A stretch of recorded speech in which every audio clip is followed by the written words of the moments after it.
Halo semuanya, di video kali ini kita akan bahas mengenai fungsi pembangkit eksponen.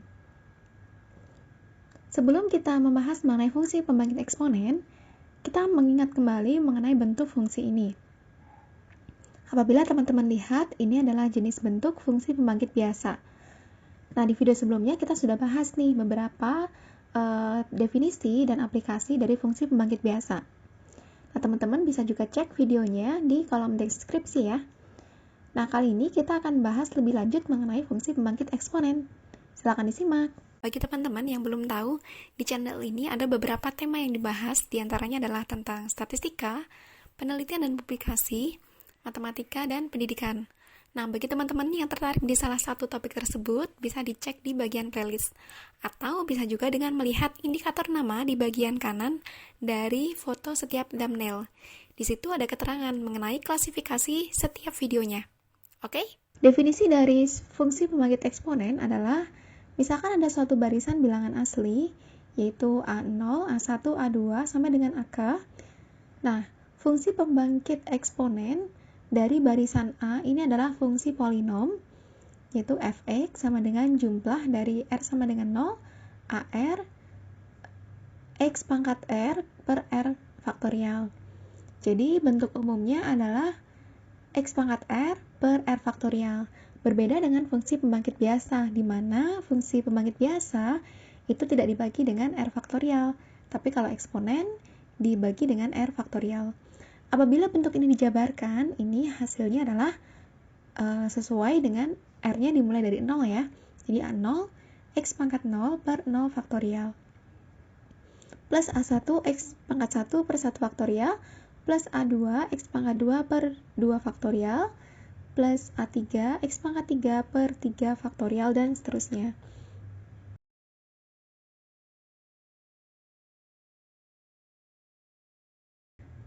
Nah, contohnya misalkan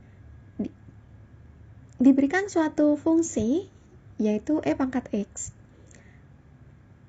Dengan menggunakan deret Maclaurin, fungsi fx sama dengan E pangkat X ini sebenarnya bisa dijabarkan menjadi sigma R sama dengan 0 sama dengan N, F pangkat R, 0, kemudian X pangkat R per R faktorial. Sehingga diperoleh fx sama dengan E pangkat X sama dengan 1 plus X kuadrat per 2 faktorial, plus X pangkat 3 per 3 faktorial ditambah dan seterusnya. Nah, fungsi dari fx sama dengan E pangkat X ini adalah fungsi pembangkit eksponensial dari barisan 1, 1, 1, 1. Nah, kenapa bisa begitu? Kita perhatikan lagi nih dari bentuk umumnya. Bentuk umum dari fungsi pembangkit eksponen itu adalah 1 plus X pangkat 1 per 1 faktorial plus X kuadrat per 2 faktorial. Jadi karena koefisiennya di sini semuanya 1, jadi ini adalah fungsi pembangkit eksponen dari barisan 1, 1, 1 dan seterusnya. Namun, fungsi dari E pangkat X ini juga merupakan fungsi pembangkit biasa. Jadi ada dua fungsi pembangkit nih dalam satu fungsi. Nah, fungsi pembangkit biasanya ini dibangun dari barisan 1,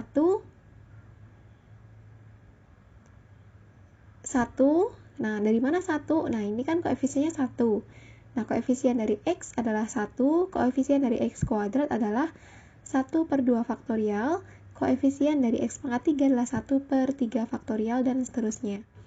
Jadi fungsi E pangkat X ini mempunyai dua fungsi pembangkit nih, yaitu merupakan fungsi pembangkit eksponensial dan juga merupakan fungsi pembangkit biasa, tapi barisannya berbeda.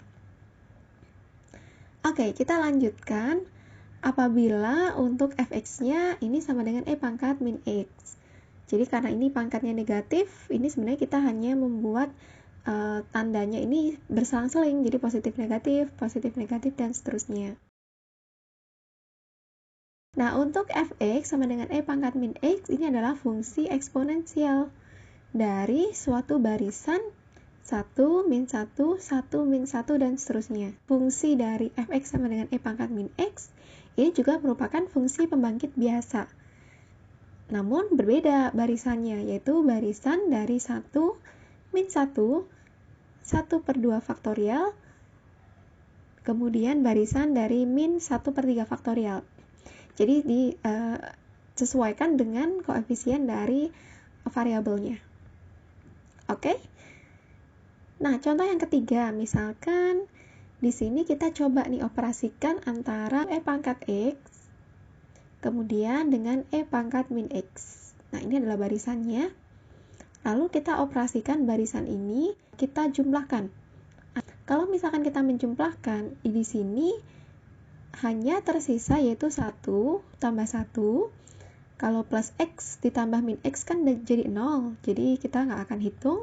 Kemudian X kuadrat per 2 faktorial dengan X kuadrat per 2 faktorial, kemudian X pangkat 4 per 4 faktorial.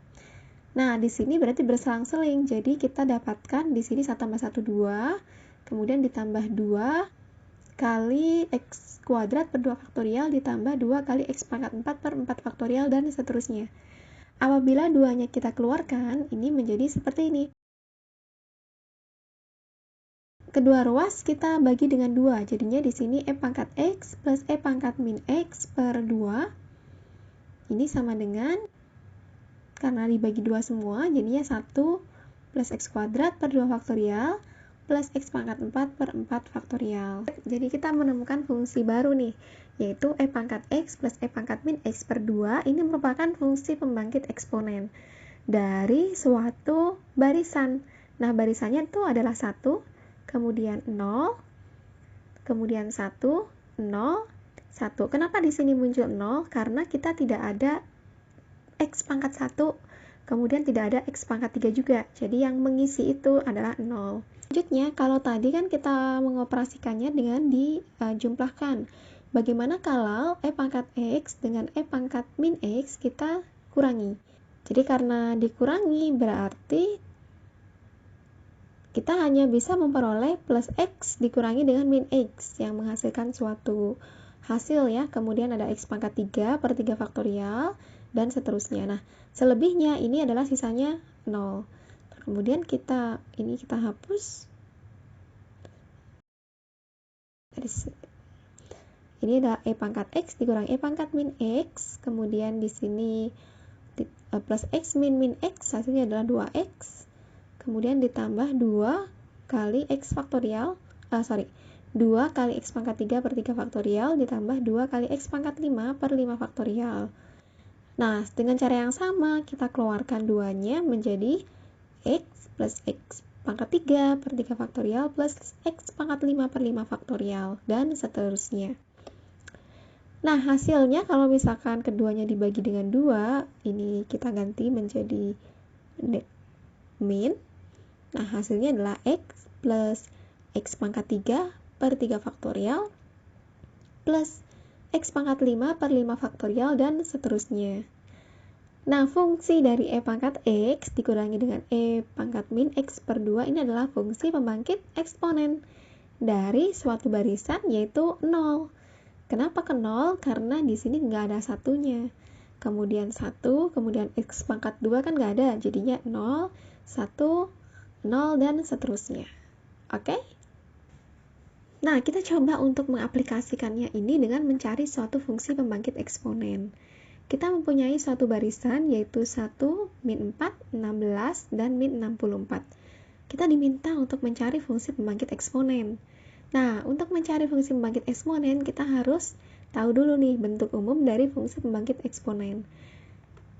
Bentuk umum dari fungsi pembangkit eksponen adalah fx sama dengan 1 plus x per 1 faktorial plus x kuadrat per 2 faktorial plus x pangkat 3 per 3 faktorial, dan seterusnya. Nah, barisan-barisan yang kita punya ini sebenarnya adalah koefisien dari variabel setiap fungsi pembangkitnya. Sehingga kita letakkan aja untuk barisannya. Jadi ini 1, kemudian negatif 4, 16, negatif 64, dan seterusnya. Oke. Nah, kita akan mengolah barisan-barisan ini agar kita membentuk suatu fungsi pembangkit.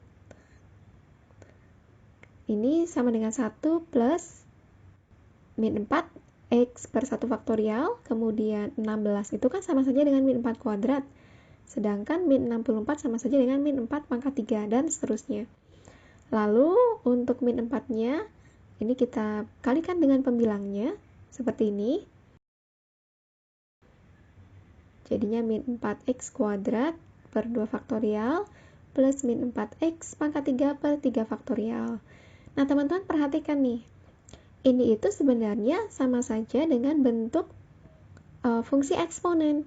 Hanya karena kalau bentuk e pangkat x itu kan bentuknya kan x kuadrat. Nah, di sini ada min 4x, sehingga bentuk fungsi pembangkitnya itu adalah fx sama dengan e pangkat min 4x. Nah, ini adalah fungsi pembangkit eksponen dari barisan 1, min 4, 16, dan min 64.